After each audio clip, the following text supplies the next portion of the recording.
Hello,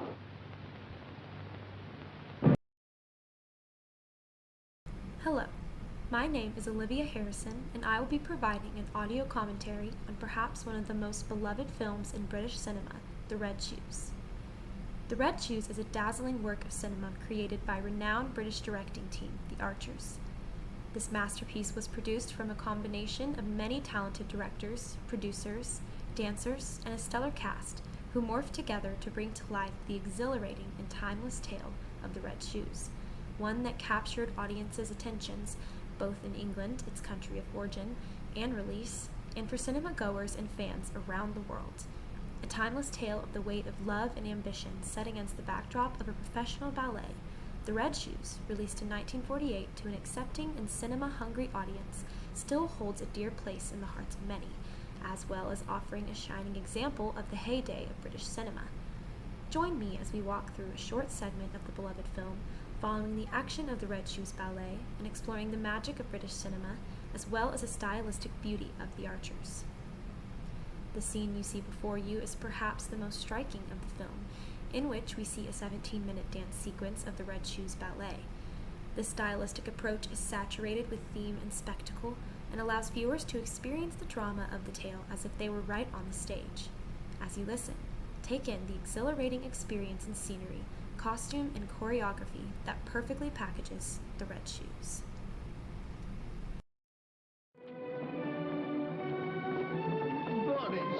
Look here. Elephants.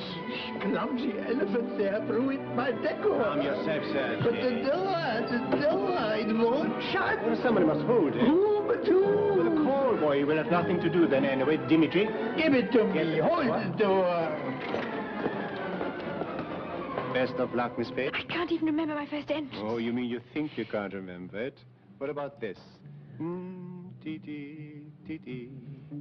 Yes, that's it. It's all right when I hear the music. Since you're undoubtedly going to hear the music, it's undoubtedly going to be all right. Critical to the success of the film was the love of its original story. The Red Shoes film adaptation which you see before you was based on a fairy tale of the same name, The Red Shoes, by Hans Christian Andersen, which follows the story of a young woman who is excommunicated from her community for deciding to indulge in a pair of red ballet slippers presented to her by a sinister shoemaker. The Albert Hall tonight. Yes, but what we are creating tonight, the whole world will be talking of tomorrow morning. Goodbye. Rideau.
Here we see the entrance of the young woman, dancing innocently and freely, who will soon encounter her vicious fate.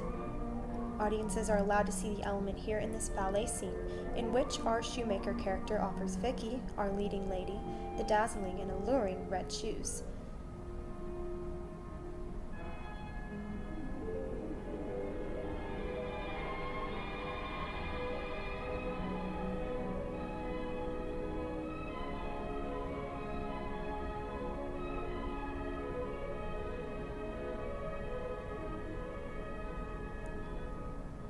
We are offered insight into Vicky's toiling and grappling with the idea of not only buying the shoes, but what would happen to her if she danced in them. Allowing herself to fall deeper into her spell, the woman is further removed from reality and ultimately completely enslaved to the magic of the alluring red shoes, which eventually will dance her to her death. This classic tale, which some might call cautionary, is brought to brilliant life in this film adaptation. Set in post-World War England, The Red Shoes allows the story of two young creative lovers who toil with the weight and love of ambition. Vicky, the dazzling prima ballerina set before your eyes, represents our leading lady of the original story. Julian, a young and ambitious composer, fills the role of Vicky's lover, one who distracts her from her own ambition. Perhaps the most crucial character to the story is the reserved and watchful Lermontov, the ballet's producer and driving force behind Vicky's unsatisfied ambition. Prompting her to choose her future over love, we see the complete trio of characters from the original fairy tale brought into real-life context, ending with our dear Vicky actually dancing herself to death in her red shoes.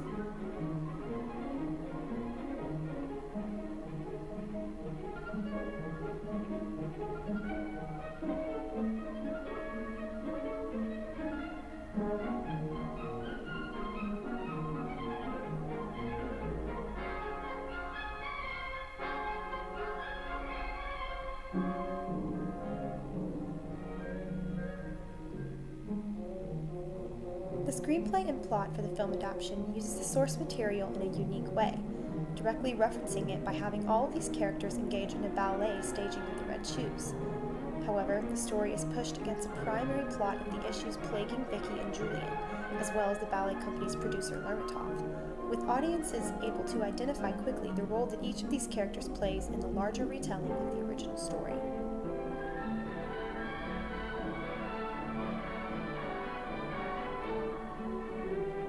Such a beloved story at its core, as well as a dramatic and romantic primary plot of love, ambition, and dance, it's no wonder why The Red Shoes has grasped audiences for decades.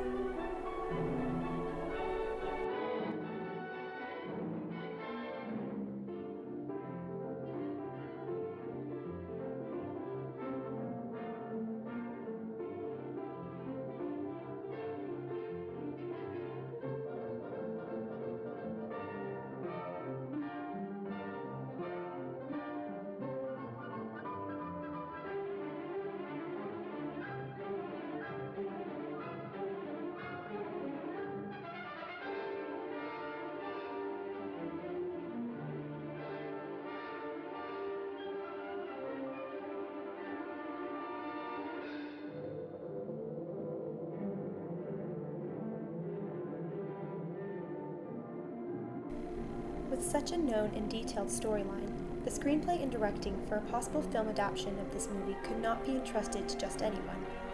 Up to the challenge was the dynamic British cinema duo, The Archers.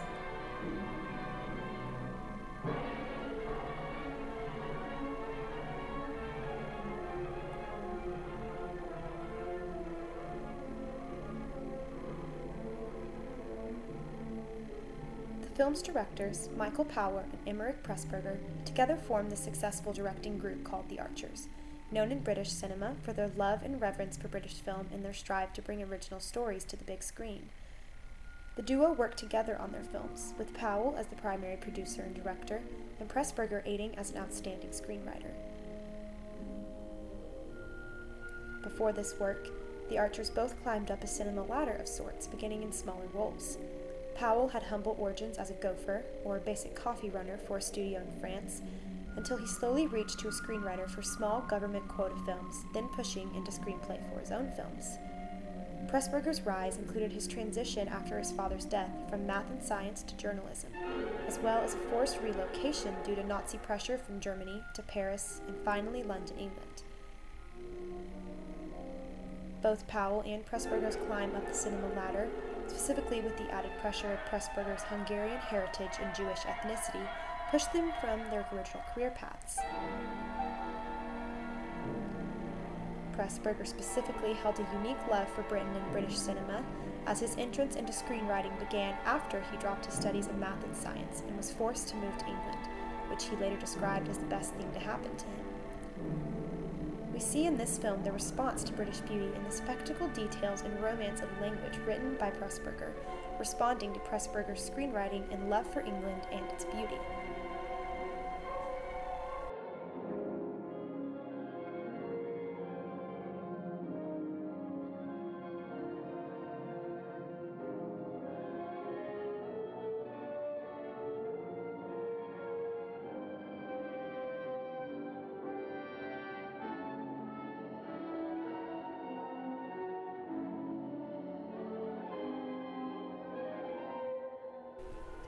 The Red Shoes, however, is atypical to the usual original screenplay and story written by the duo.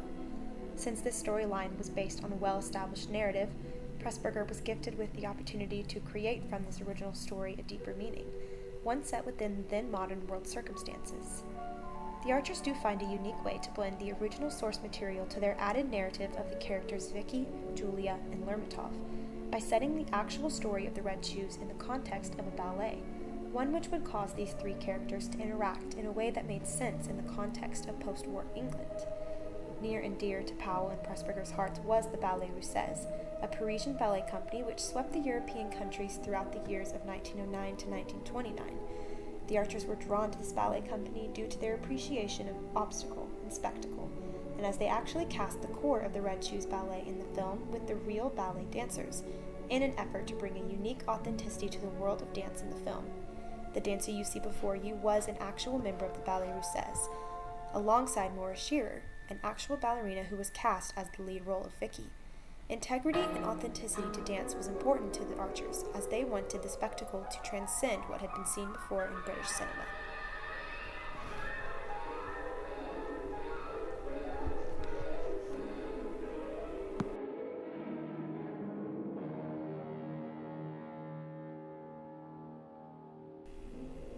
The origin of this film's release and national context holds a great part of what this film came to be.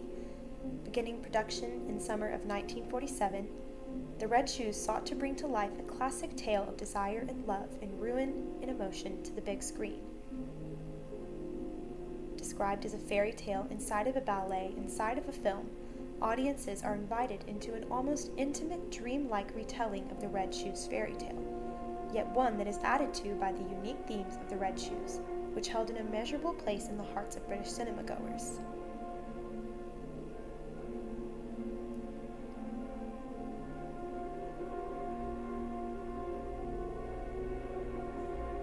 Set in and released in post-World War II England, this film highlighted the need for beauty and spectacle after the devastation of the World Wars.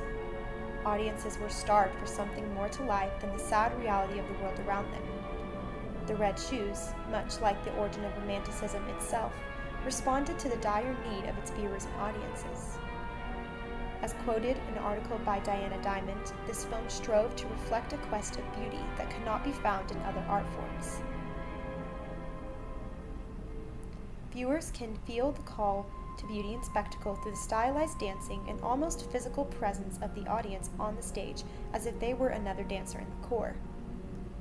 Another aspect of the British context in which this film was created was the use of the real ballerinas for the corps de ballet, as mentioned earlier, pulled from the ever-popular Ballet Russes, which held a special role with the film's directors.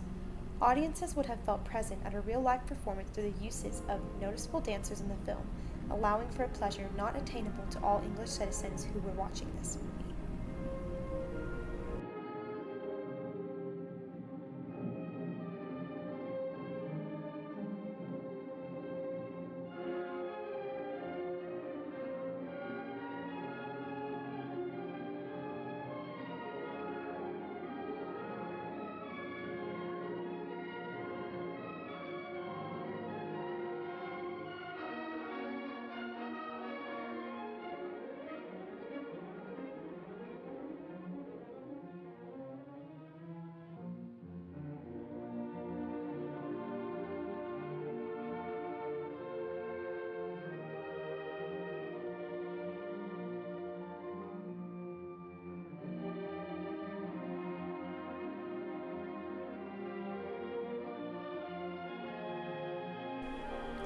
Perhaps the largest part of the Red Shoes' timeless appeal, as well as the scene that you see before you, is the beautiful stylistic approach we see through the Archers' direction and cinematography.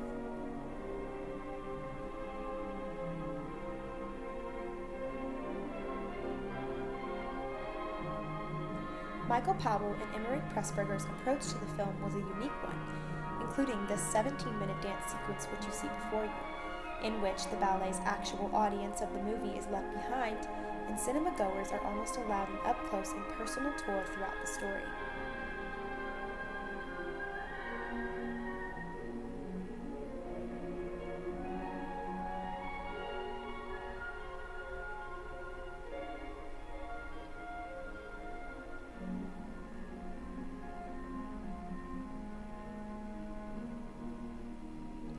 focusing on close-ups and unique angles, such as the ability to follow Vicky through the maze, or to see her lover's pained expression at the depiction of her funeral.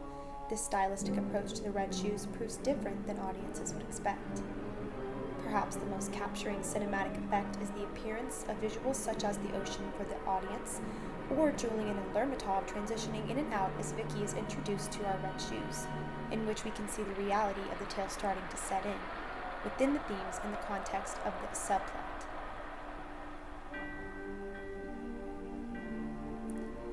Throughout the tale, special cinematography effects are brought in, such as the vision of Vicky dancing in the Red Shoes, or the transitions of her dancing partners from people to paper. Other visuals, like dramatic costuming as well as lighting, allow for this stylistic effect to really reach into the audience's hearts.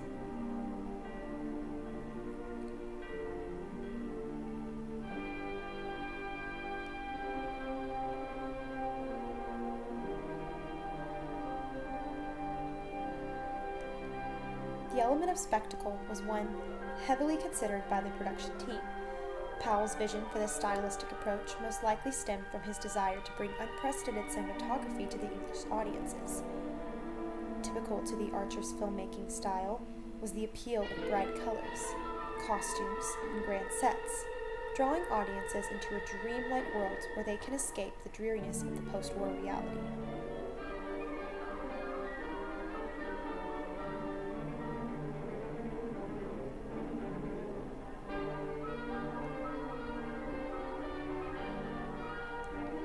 The desire for a dreamlike world manifests itself especially in this part of the scene, where even the bright-haired color of Vicky contrasts against the red lights and the tattered costumes.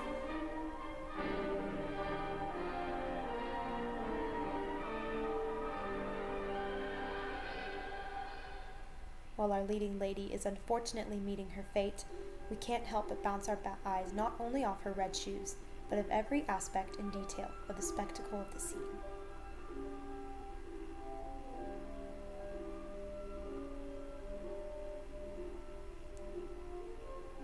The magic of the Red Shoes manifests itself in the magnificent cinematography, visuals, direction, and theme, which saturates this classic story to its core. Cinema lovers of all ages and levels can appreciate the drama and intrigue brought to life by the Archers, as well as the call to a more beautiful and romantic reading of life in this beautiful ballet dream of a film, The Red Shoes.